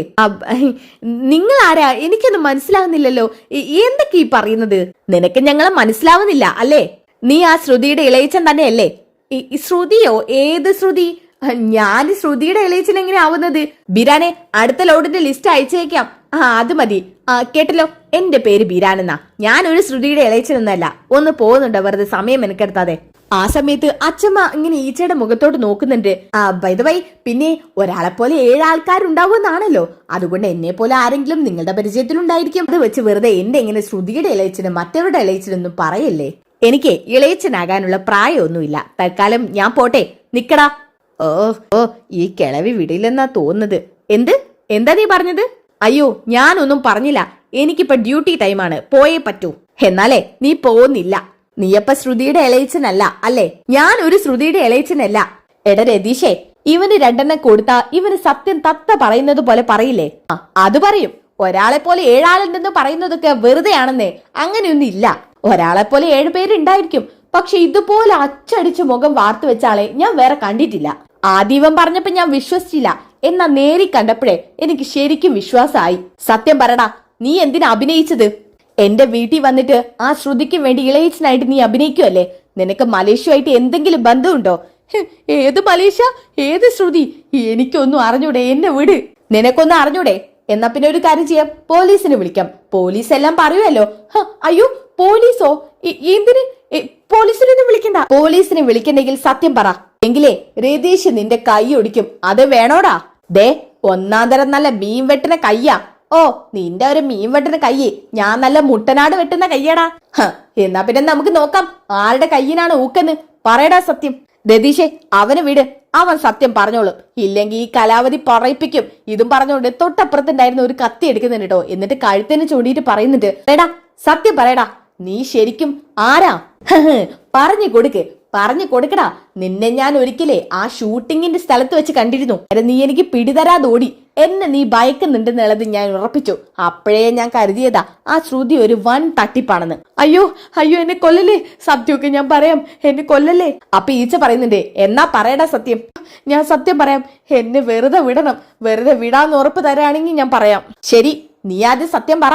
എന്നിട്ട് നിന്നെ വിടണോ വേണ്ടോന്ന് തീരുമാനിക്കാം. അത് പിന്നെ എന്ന് പറഞ്ഞ ഓടാ നിക്കാണ് കേട്ടോ. എന്നാ രതീഷും ഈച്ചയും കൂടി പിന്നാലോടി പിടിക്കുന്നുണ്ട് കേട്ടോ. നീ എന്താണ് കരുതിയത് ഇവിടെ നോടി രക്ഷപ്പെടാന്നോ? അങ്ങനെയൊന്നും നീ എന്റെ കയ്യിൽ നിന്ന് രക്ഷപ്പെടില്ല. സത്യം പറടാ. ഇപ്പൊ എന്തായാലും ഒരു കാര്യം ഉറപ്പായി. നീ എന്തായാലും ശ്രുതിയുടെ ഇളയച്ചനാണെന്ന് പറഞ്ഞ് വേഷം കെട്ടി വന്നവൻ തന്നെയാണെന്ന്. ഇനി സത്യം പറ. സത്യം പറഞ്ഞില്ലെങ്കിൽ കലാവതിയുടെ അടുത്തുനിന്ന് നീ മുന്നോട്ട് പോയില്ല. അയ്യോ, ഞാൻ പറയാം. എന്നെ വെറുതെ വിട്. സത്യം ഞാൻ പറയാം. നിന്നെ എന്നെ പിടിവിടില്ല. സത്യം പറഞ്ഞിട്ട് നിനക്ക് പോവണം വേണ്ട എന്നുള്ളത് തീരുമാനിക്കാം. അത് പിന്നെ പറയടാ സത്യം. പറയാം. കത്തി താഴെ ഇടുവോ? താഴെ ഇടണമെന്നുണ്ടെങ്കിൽ പറയാദ്യം. ഞാൻ പറയാം. നിങ്ങളുടെ മകന്റെ ഭാര്യയല്ലേ ശ്രുതി? അതെ, എന്റെ കൊച്ചുമകന്റെ ഭാര്യ. ആ കൊച്ചിന്റെ ഒരു കൂട്ടുകാരിയും എന്റെ അടുത്ത് വന്നിരുന്നു. ആ കൊച്ചിന്റെ പരിചയത്തിലുള്ളൊരു കുട്ടിയാ, എന്നെ അറിയാവുന്ന കുട്ടി. ആ കുട്ടി ഒരു ദിവസം ഈ ശ്രുതിയെ കൊണ്ട് എന്റെ അടുത്ത് വന്നു. എന്നിട്ട് ഒരു നാടകത്തിൽ അഭിനയിക്കണമെന്നും പറഞ്ഞ് വിളിച്ചതാ എന്നെ. നാടകത്തിലോ? അതെ, സത്യം പറഞ്ഞ് ഇളയച്ചനാണെന്ന് അഭിനയിച്ചത് ഞാൻ നാടകത്തിലായിരുന്നു. പക്ഷെ അവരെന്നെ പറ്റിക്കുമായിരുന്നു എന്നറിഞ്ഞത് ഞാൻ പിന്നീടാ. സത്യം പറഞ്ഞ എനിക്ക് ഒരു സത്യം അറിയില്ലായിരുന്നു. ഞാൻ ശരിക്കും അഭിനയിക്കുവാണെന്ന് അറിഞ്ഞത് ഈ അടുത്താ. നീ പറയുന്നതൊന്നും ഞങ്ങൾക്ക് മനസ്സിലാവുന്നില്ല. ഒന്ന് തെളിയിച്ച് പറ. പറയാ അച്ചമ്മേ. അതായത് ഈ ശ്രുതി വന്നിട്ട് എന്റെ അടുത്ത് വന്ന് പറഞ്ഞു, അഭിനയിക്കാൻ ഒരു ചാൻസ് ഉണ്ട്, അത്യാവശ്യം നന്നായിട്ട് അഭിനയിക്കണം എന്നൊക്കെ. ഇതിൽ അഭിനയിച്ച് മുന്നോട്ട് പോയി കഴിഞ്ഞാൽ നല്ല നല്ല ചാൻസ് തരാന്നും പറഞ്ഞു. അതും പറഞ്ഞ അന്ന് നിങ്ങളുടെ നാട്ടിലേക്ക് എന്നെ വിളിച്ചു വരുത്തിയത് മലേഷ്യയിൽ നിന്ന് വന്നതാണെന്നും പറഞ്ഞ് അവളുടെ ഇളയച്ചനാണെന്നും പറഞ്ഞിട്ട്.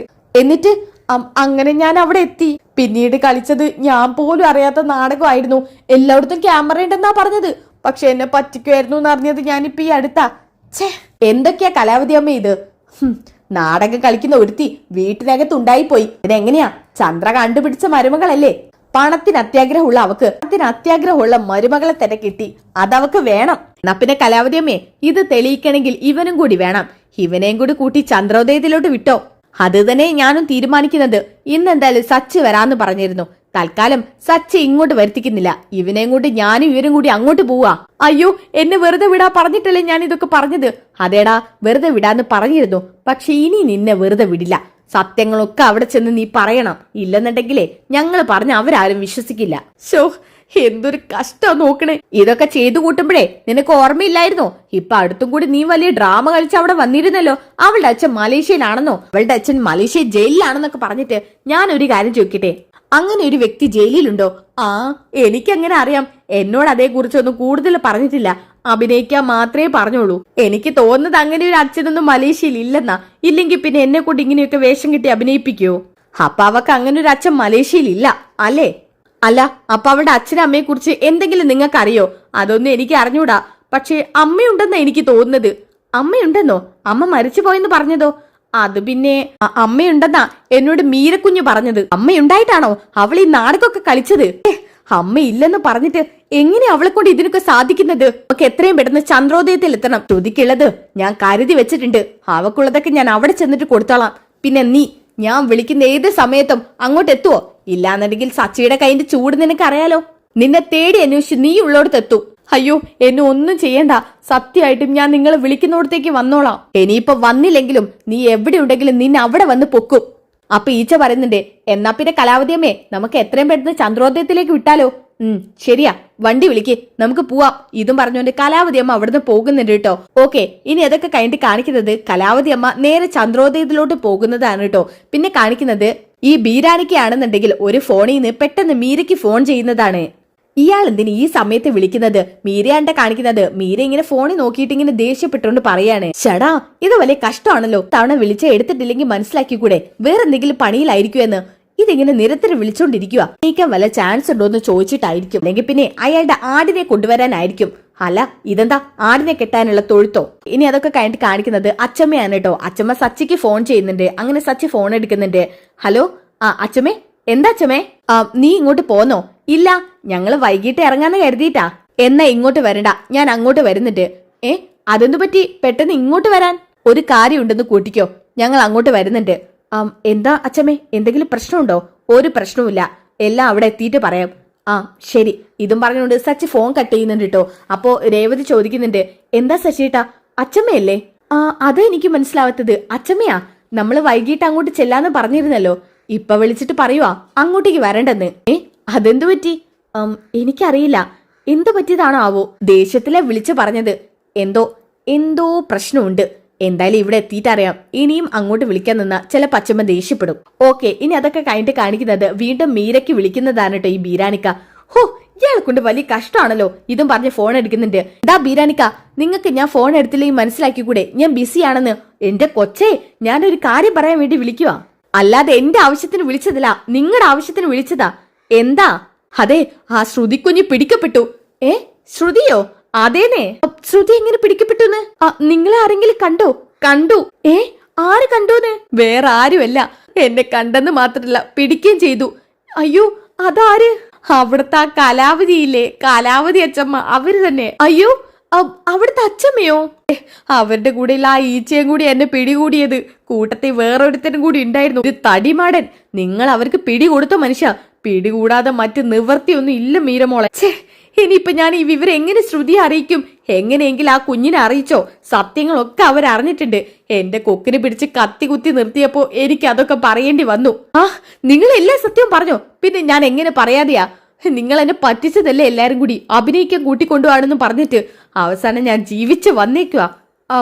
അത് പിന്നെ കത്തിയും പിടിച്ച് എന്നോട് സത്യം പറയാൻ പറഞ്ഞാ പിന്നെ ഞാൻ എന്തു വേണം? നിങ്ങൾ വെക്ക്, ഞാൻ എത്രയും പെട്ടെന്ന് ശ്രുതിക്കൊന്ന് വിളിക്കട്ടെ. ശരി. അങ്ങനെ അവര് ഫോൺ വെക്കുന്നുണ്ട് കേട്ടോ. അങ്ങനെ പെട്ടെന്ന് തന്നെ ശ്രുതിക്ക് കോൾ എത്തുന്നുണ്ട്. ശ്രുതിയാണെങ്കിൽ ഫോൺ എടുക്കുന്നുണ്ട്. ഹലോ മീരെ, എന്തൊക്കെയുണ്ട് വിശേഷം? വിശേഷം പറയാൻ തന്നെ ഞാൻ വിളിച്ചത്. എന്ത്? എടി, നീ എത്രയും പെട്ടെന്ന് അവിടുന്ന് ഇറങ്ങി എങ്ങോട്ടെങ്കിലും ഓടിക്കോ. ഓടാനോ? എന്താ കാര്യം? അത് തെളിയിച്ചു പറ. എന്റെ ശ്രുതി, നീ ആകെ പെട്ടു. ബീരാനിക്ക് നിന്റെ അച്ചമ്മ പിടിച്ചു, ആ കലാവതി അച്ചമ്മ. എന്ത്? കലാവതി അച്ചമ്മ പിടിച്ചെന്നോ? അതേടി, കലാവതി അച്ഛമ്മ മാർക്കറ്റിൽ വെച്ചിട്ട് ആ ബീരാണിക്ക് കൈയോട് പിടികൂടി. സത്യങ്ങളൊക്കെ അച്ഛമ്മ അറിഞ്ഞു. നീ എന്തൊക്കെയാ മീരെ പറയുന്നത്? വെറുതെ എന്നെ കളിപ്പിക്കാൻ ഓരോന്ന് പറയരുത്. കളിപ്പിക്കാനല്ല, നീ അവിടെ നിന്ന് ഇറങ്ങി എങ്ങോട്ടെങ്കിലും ഓടിക്കോ, ഇല്ലെങ്കിൽ നിന്നെ വളഞ്ഞിട്ട് എല്ലാരും ആക്രമിക്കും. അയ്യോ മീരെ, എനിക്കാകെ ടെൻഷൻ ആവുന്നു. നീ ഇങ്ങനെയൊന്നും പറയാതെ. ശ്രുതി, നീ ഇനി എന്ത് പറഞ്ഞാലും ആരും ഒന്നും വിശ്വസിക്കത്തില്ല. ആ കലാവതി അച്ഛമ്മയുണ്ടല്ലോ, അവര് നേരെ അങ്ങോട്ട് വന്നിട്ടുണ്ടെന്നാ പറയുന്നത്. എത്രയും പെട്ടെന്ന് അവിടെ നിന്ന് എത്തും. അവരുടെ കണ്ണി പെടാതെ എങ്ങോട്ടെങ്കിലും പൊയ്ക്കോ. നീ എന്തൊക്കെയാ മീരി പറയുന്നത്? ഞാൻ എങ്ങോട്ട് പോയാലും ഇങ്ങോട്ട് തന്നെ കയറി വരണ്ടേ? അതേ എനിക്കും പേടി. കാര്യം ചെയ്യേ, നീ തൽക്കാലം ഇങ്ങോട്ട് വേണമെങ്കിൽ പോര്. അയ്യോ, അവിടെ നിന്ന് തൽക്കാലം ഈ സമയം മാറി നിൽക്കുന്നതായിരിക്കും നല്ലത്. എല്ലാം ഒന്ന് ഒതുങ്ങിയ ശേഷം അങ്ങോട്ട് പോയാൽ മതി. എന്നാൽ പിന്നെ നീ ഫോൺ വെക്ക്, ഞാൻ ഇത്ര പെട്ടെന്ന് അങ്ങോട്ട് വരാം. നീ പെട്ടെന്ന് ഇങ്ങോട്ട് പോര്, നമുക്ക് ഇവിടെ വെച്ച് വല്ല പ്ലാൻ ഉണ്ടാക്കാം. ശരി, ഞാൻ എത്രയും പെട്ടെന്ന് അങ്ങോട്ട് എത്താം. ഇതും പറഞ്ഞുകൊണ്ട് ശ്രുതിയാണെന്നുണ്ടെങ്കിൽ ഫോൺ കട്ട് ചെയ്തിട്ട് ബാഗ് റെഡിയാക്കിയിട്ട് പുറത്തേക്ക് പോകാൻ വേണ്ടി നിൽക്കുന്നുണ്ട് കേട്ടോ. അങ്ങനെ പുറത്തോട്ട് ഇറങ്ങുന്ന സമയത്ത് തന്നെയാണ് ഒരു ഓട്ടോറിക്ഷ വന്ന് മുന്നിൽ വന്ന് നിർത്തുന്നത്. ഈച്ചയും അച്ചമ്മയാണ് കേട്ടോ. ഇവരെ കണ്ടപ്പോ തന്നെ പുറത്തോട്ട് ഇറങ്ങാൻ വന്ന ശ്രുതി പിന്നിലോട്ട് എന്നെ കാലെടുത്ത് വെക്കുന്നുണ്ട് കേട്ടോ. ആകെ ഞെട്ടലോടെയാണ് നിൽക്കുന്നത്. കലാവതി അമ്മയാണെങ്കിൽ മാസായിട്ട് ആ ഓട്ടോയിൽ നിന്ന് പുറത്തോട്ട് ഇറങ്ങുന്നുണ്ട്. എന്നിട്ട് ശ്രുതിയെ ദേഷ്യം പിടിച്ച് നോക്കുന്നത് കാണിക്കുന്നുണ്ട്. അയ്യോ, ഇവര് സത്യവും അറിഞ്ഞിട്ടാണല്ലോ വരുന്നത്. ഇനി എന്ത് ചെയ്യുവോ? അപ്പോഴാണ് സച്ചി ഓടി വരുന്നത്. അച്ഛമ്മേ, മാറി നിക്കടാ. അച്ഛമ്മേ, അച്ഛമ്മയ്ക്ക് ഇത് എന്ത് പറ്റി? പറയാടാ എനിക്ക് എന്ത് പറ്റിയെന്ന്. ഇതും പറഞ്ഞുകൊണ്ട് നേരെ ശ്രുതിയുടെ അടുത്തോട്ട് വരുന്നുണ്ട്. എടാ ഈച്ചേ, അച്ഛമ്മയ്ക്ക് എന്താ പറ്റിയത്? എന്തെങ്കിലും പ്രശ്നമുണ്ടോ? പ്രശ്നമുണ്ട്, കണ്ടോ? നേരിട്ട് കാണുന്നതാ നല്ലത്. എടാ, സർപ്രൈസ് ഇല്ലാത്ത പറയടാ. ആർക്കാ ഇത്തവണ? വേറെ ആർക്കും അല്ല, ആ നിൽക്കുന്ന ശ്രുതി എന്ന് പറയുന്നവൾക്കാ. നീ അതൊക്കെ നേരിട്ട് കാണ്. ഇതും പറഞ്ഞോണ്ട് ഈ ചവനെ വിളിച്ച് അവിടെ നിന്ന് അങ്ങോട്ട് പോവാണ് കേട്ടോ. അപ്പൊ കലാവതി അച്ഛമ്മ നേരെ ശ്രുതിയുടെ മുന്നിൽ ചെന്നിട്ട് പറയുന്നുണ്ട്, ഒട്ടേക്കാ ബാഗും എടുത്ത് കുറ്റിയും പറിച്ച്. അത് പിന്നെ അച്ഛമ്മേ, ഞാൻ ബ്യൂട്ടി പാർലറിലോട്ട് എന്റെ ഒരു സ്ഥിരം കസ്റ്റമർ എന്നെ അവിടെ വെയിറ്റ് ചെയ്യുന്നുണ്ട്. ഇത് കേട്ടപ്പോ തന്നെ കലാവതി അച്ഛമ്മ കൈ വീശി ഒരൊറ്റ ശ്രുതിയുടെ മുഖം നോക്കി കൊടുക്കുന്നുണ്ട്. അച്ഛമ്മേ, എന്തിനാ എന്നെ തല്ലിയത്? നിന്നെ ഇങ്ങനെ തല്ലിയാ മതിയോടി? മതിയോന്ന്? എങ്ങോട്ടാ നീ പോകുന്നത്? എന്നെ പേടിച്ച് ബാഗും എടുത്ത് എങ്ങോട്ടാ പോകുന്നതെന്ന് സത്യമൊക്കെ അപ്പൊ നീ അറിയേണ്ടത് അറിഞ്ഞു അല്ലേ? അത് അച്ഛമ്മേ, മിണ്ടരുത്. ജീവിച്ചിരിക്കുന്ന അമ്മയെ കൊന്ന മകൾ, നാണം ഉണ്ടോടി നിനക്ക്? എവിടെയായിട്ട് നിന്റെ മലേഷ്യക്കാരൻ അച്ഛൻ? കല്യാണം കഴിഞ്ഞിട്ട് 1 വർഷം ആയില്ലേ? ഇനിയും നിന്നെ കാണാൻ അയാൾക്ക് ഇങ്ങോട്ട് വരാൻ കഴിയില്ല അല്ലേ? അത് പിന്നെ അച്ഛമ്മേ, പറയടി, നിന്റെ അച്ഛൻ മലേഷ്യയിലുണ്ടോ? അങ്ങനെ ഒരുത്തൻ ജയിലിൽ കിടപ്പുണ്ടോന്ന്? കള്ളം പറഞ്ഞ് കുമിഞ്ഞു കൂട്ടുന്ന നിനക്കേ ഇനിയും കള്ളം പറയാൻ അറിയാൻ മതിയായിരിക്കും. അച്ഛമ്മ എന്താ പാലറേഡിയത്തോട് ഇങ്ങനെ സംസാരിക്കുന്നത്? എന്താണെന്ന് നിനക്ക് അറിയണോ? ഇവളൊരു പേരും കല്ലിയാ. അപ്പൊ ചന്ദ്രമതി അങ്ങോട്ട് വരുന്നുണ്ട്. എന്ത്? എന്റെ മരുമകൾ പേരും കല്ലിയാണെന്നോ? എന്തൊക്കെയാ നിങ്ങൾ ഈ പറയുന്നത്? ഹെടി ചന്ദ്രേ, നീ കണ്ടുപിടിച്ച മരുമകളല്ലേ ഇത്? അതുകൊണ്ട് ഇവൾ ഇങ്ങനെ വന്നില്ലെങ്കിൽ അത്ഭുതപ്പെടാനുള്ളൂ. എന്തൊക്കെയാ നിങ്ങൾ ഈ പറയുന്നത്? ദേ അമ്മേ, എന്റെ മരുമകൾ ഓരോന്ന് പറഞ്ഞാൽ അത് എനിക്ക് അത്ര പിടിക്കത്തൊന്നുമില്ല. നിനക്ക് പിടിക്കണ്ടടി. ഈ മരുമകൾ എന്തൊക്കെ മറച്ചു വെച്ചിട്ട് ഈ വീട്ടിലോട്ട് വന്നതെന്ന് അറിയോ? എന്ത് മറച്ചു വെച്ചിട്ട്? ബീരാനാണോടി നിന്റെ ഇളയച്ചൻ? ഇവളുടെ ഇളയച്ചനുണ്ടല്ലോ, അത് വെറും ഒരു കഥാപാത്രമാ, കഥയിലെ കഥാപാത്രം. എന്ത്? എനിക്കിത് മനസ്സിലാവുന്നില്ല. എടി, ഇവളുണ്ടല്ലോ, ഇവളുടെ ഇളയച്ചനെന്ന് പറഞ്ഞു ഒരുത്തനെ ഇങ്ങോട്ട് കൊണ്ടുവന്നിരുന്നല്ലോ, പൊണ്ണത്തടിയനെ. ഇവളുമായിട്ട് ഒരു മാച്ചും ഇല്ലാത്ത ഒരുത്തൻ. അത് ശ്രുതിയുടെ ഇളയച്ചനല്ലേ? എന്നാ അങ്ങനെ ഒരു ഇളയച്ചൻ ഇവക്കില്ല. ഇവളത് വാടകയ്ക്ക് എടുത്ത് കൊണ്ടുവന്നതാ. ശ്രുതി, എന്തൊക്കെയാ അമ്മ പറയുന്നത്? ഇതിൽ വല്ല സത്യമുണ്ടോ? അത് പിന്നെ ആന്റി പറയ് ശ്രുതി, അതിൽ വല്ല സത്യമുണ്ടോ? ഇല്ലെന്ന് പറ ശ്രുതി. അവള് പറയില്ല. ഞാനേ അവളുടെ ഇളയച്ചനെ കയ്യോടെ പൊക്കിയിട്ടാ വരുന്നത്. ഇളയച്ചനെ കയ്യോടെ പൊക്കിയിട്ടെന്നോ? അതെ, നീ കൊണ്ടുവന്ന നിന്റെ മരുമകള് പറ്റിക്കുമായിരുന്നു. പിന്നെ ഇവക്ക് അമ്മയില്ലെന്ന് ഇവള് പറഞ്ഞില്ലേ? കള്ളം പറയുമായിരുന്നു. സ്വന്തം അമ്മയെ കൊന്നു നടക്കുന്ന ഒരു മകള്. ശ്രുതി, നിനക്ക് അമ്മയുണ്ടോ? ആന്റി, അത് ഹെടി, ഞാൻ ഈ കേൾക്കുന്നൊക്കെ സത്യമാണെന്ന്. സത്യമാണെന്ന് പറയടി. അമ്മ ശ്രുതിയെ വിടമേ, മാറി നിക്കടാ. ഇതും പറഞ്ഞിട്ട് ശ്രുതിയെ പിടിച്ച് മാറ്റി നിർത്തുന്നു കേട്ടോ. പറയടി, പറയാൻ. നിനക്ക് അച്ഛൻ അങ്ങനെ ഇല്ലേ മലേഷ്യയില്? കോടീശ്വരനായ അച്ഛൻ മലേഷ്യയിൽ ഇല്ലെന്നാ ചോദിച്ചത്. അത് എന്റെ അച്ഛൻ മലേഷ്യ തന്നെയാ. പിന്നെ എവിടെയാടി നിന്റെ അച്ഛൻ? ഇവരൊക്കെ പറയുന്നത് സത്യമാണോ? നീ ഇളയച്ചനെ വാടകയ്ക്ക് എടുത്ത് കൊണ്ടുവന്നാണോ? അത് പിന്നെ ആന്റി എന്നോട് അന്ന് അത്രയ്ക്കും ദേഷ്യപ്പെട്ട് പറഞ്ഞപ്പോ എനിക്ക് മറ്റു നിവർത്തിയൊന്നുമില്ലായിരുന്നു. ഇളയച്ചനെ തിരക്കൊണ്ട് വരാൻ പറ്റിയില്ല പറഞ്ഞോണ്ട് ചന്ദ്രമതി കാരണത്ത് ഒരെണ്ണം കൂടി കൊടുക്കുന്നില്ല കേട്ടോ. ഇവിടെ വാടി. ഇതും പറഞ്ഞിട്ട് ശ്രുതിയുടെ കൈ പിടിച്ചിട്ട് വീടിന് പുറത്തോട്ട് വലിച്ചെറിയുന്നില്ല കേട്ടോ ശ്രുതിയെ. അമ്മേ, ശ്രുതി താഴെ പോയി വീണു. മിണ്ടരുത്. നിനക്കിനി ഇങ്ങനെ ഒരു ഭാര്യയില്ല. ഇവളെ ഞാൻ ഈ വീടിന് വെളി കളയും. എന്നെ ചതിച്ചവൾക്ക് ഈ ചന്ദ്രോദയത്തിന് പുറത്താ സ്ഥാനം. ചന്ദ്രേ, മതി നിർത്ത്. ഇതൊന്നും നിന്നെ കൊണ്ട് കണ്ടുപിടിക്കാൻ പറ്റിയില്ലല്ലോ. മോനെ രവി, ചന്ദ്ര സ്വത്തിനെ കൂടുതൽ ആഗ്രഹിച്ചത്. അതുകൊണ്ട് അങ്ങനെയുള്ള ഒരു മരുമകളെ നോക്കി. എന്നിട്ടിപ്പോ എന്തായി? ഇവളെ പോലെ ഒരു മരുമകളെ കിട്ടിയില്ലേ? അതിന് നീ അനുഭവിക്കണം. നീ അനുഭവിച്ചേ പറ്റൂ. മോനെ രവി, ഇനിയിപ്പൊ ഏതായാലും ഇത്രയൊക്കെ നടന്നു. എന്തായാലും നമ്മുടെ സുധി താലി കെട്ടിയ പെണ്ണായി പോയില്ലേ? ഇനി ഇവളുടെ കൂടുതൽ വിവരങ്ങൾ അറിയാൻ ശ്രമിക്കുക. അതായത് ഇവളുടെ അമ്മയും അച്ഛനെയൊക്കെ കുറിച്ച്. നാട്ടുപുറത്തുകാരാണെങ്കിൽ അത് അന്വേഷിച്ച് കണ്ടെത്തി എന്ത് വേണമെന്ന് വെച്ചാൽ തീരുമാനിക്കുക. അല്ലാതെ പെട്ടെന്ന് എടിപിടിന്ന് ഒഴിവാക്കാനൊന്നും പറ്റില്ല. അപ്പോ ചന്ദ്രമതി പറയുന്നുണ്ട്, അതെങ്ങനെ ശരിയാവും? എന്നെ പറ്റിച്ച് എന്റെ വീട്ടിലോട്ട് കയറി വന്ന മരുമകളാ ഇവളെ ഞാൻ ഇവിടുന്ന് പുറത്തടിച്ച് കളയും. ഇറങ്ങടി എന്റെ വീട്ടിൽ നിന്ന്. ഇപ്പാടി നീ ഇനി ചവിട്ടരുത്. ചന്ദ്രേ, എന്തിനു നീ അങ്ങനെയൊക്കെ ചെയ്യുന്നത്? നീയല്ലേ ഇതൊക്കെ ഉണ്ടാക്കി വെച്ചത്. ഇപ്പൊ അവൾ അടിച്ച് പുറത്ത് കളയാൻ ശ്രമിക്കുന്നത്. ആദ്യം നീ നന്നാവ്, എന്നെങ്കിലും ഇവരൊക്കെ നന്നാവത്തുള്ളൂ. നീ നന്നായില്ലേ നിന്റെ മരുമകളൊക്കെ നന്നാവും. ശ്രുതി, എഴുന്നേക്ക് അവിടുന്ന്. അച്ഛമ്മേ, മിണ്ടരുത്. നിന്റെ ഈ കള്ളക്കരച്ചിലൊന്നും ഇവിടെ വില പോകത്തില്ല. പറ, നിന്റെ അമ്മ എവിടുത്തുകാരിയാ? എവിടെയാ നിന്റെ നാട്? സത്യം സത്യം പോലെ പറ. അവൾ ഇനിയിപ്പോ പറഞ്ഞാലും അവളെ ഞാൻ ഈ വീട്ടിൽ വാഴിക്കത്തില്ല. എടി പുറത്ത്, നിന്നെ ഇറങ്ങാനാ പറഞ്ഞത്. ഇതും പറഞ്ഞോണ്ട് ആരെ വാക്കും വില വെക്കാതെ ചന്ദ്രമതി അവളെ പുറത്തോട്ട് തള്ളി ഇറക്കാണ് കേട്ടോ. ഞാൻ പറയാമ്മേ, എന്നെ പുറത്താക്കില്ല അമ്മേ. ഇനി എന്തൊക്കെയാടി നിന്നെ കുറിച്ച് ഞാൻ അറിയാനുള്ളത്? നാണം കെട്ടില്ലേ ഞാൻ എല്ലാവരുടെ മുന്നില്? ഇനി നിനക്ക് എന്നെ നാണം കെടുത്തരോ? പറയടി. എല്ലാവരുടെ മുന്നിൽ വെച്ച് നാണം കെടുത്തിട്ട് നിനക്ക് തൃപ്തിയായില്ലേ? ഇനി എന്റെ മോന്റെ ജീവിതത്തിലേക്ക് നീ ഒരു ശല്യമായി കടന്നു വരരുത്. ഇറങ്ങി പോടി ഇവിടുന്ന്. ചന്തേ, നമുക്ക് എന്ത് വേണമെന്ന് വെച്ചാൽ തീരുമാനിക്കാം. നീ ആ കുട്ടിയെ പുറത്താക്കാതെ. രവിയേട്ടൻ ഇനി ഒരു അക്ഷരം മിണ്ടരുത്. ഞാനാണ് ഇവളെ ഇങ്ങോട്ട് കൈ പിടിച്ച് കയറ്റി കൊണ്ടുവന്നത്. ഇവളെ പുറന്തള്ളാനും എനിക്കറിയാം. എന്റെ മോൻക്ക് ഇങ്ങനെ ഒരുത്തി ഭാര്യയായിട്ട് വേണ്ട. പോടി ഇവിടുന്ന്. ഇതും പറഞ്ഞിട്ട് ഗേറ്റിന് വെളിയിലോട്ട് തള്ളാണ് കേട്ടോ ചന്ദ്രമതി. അങ്ങനെ സത്യങ്ങൾ അറിഞ്ഞ് എല്ലാവരും ഞെട്ടലോടെ നിൽക്കുന്നതോട് കൂടിയിട്ടാണ് ഈ ഒരു എപ്പിസോഡ് അവസാനിക്കുന്നത്. ഇനി എന്തൊക്കെ ട്വിസ്റ്റുകളായിരിക്കും, അതേമാതിരി സത്യങ്ങളൊക്കെ കൂടുതൽ ചന്ദ്രമതിയൊക്കെ അറിയോ എന്നുള്ളതൊക്കെ അറിയാൻ വേണ്ടിയിട്ട് നിങ്ങൾ നെക്സ്റ്റ് എപ്പിസോഡ് ഒന്ന് കമന്റ് ചെയ്യുക. അപ്പോൾ ഉടനടി തന്നെ ഞാൻ അടുത്ത എപ്പിസോഡ് ഇടുന്നതായിരിക്കും. പിന്നെ എല്ലാവർക്കും അഡ്വാൻസ് ഹാപ്പി ക്രിസ്മസ്. അപ്പൊ അടുത്ത വീഡിയോയിൽ കാണുന്നവരേക്കും എല്ലാവർക്കും ബൈ ഗൈസ്.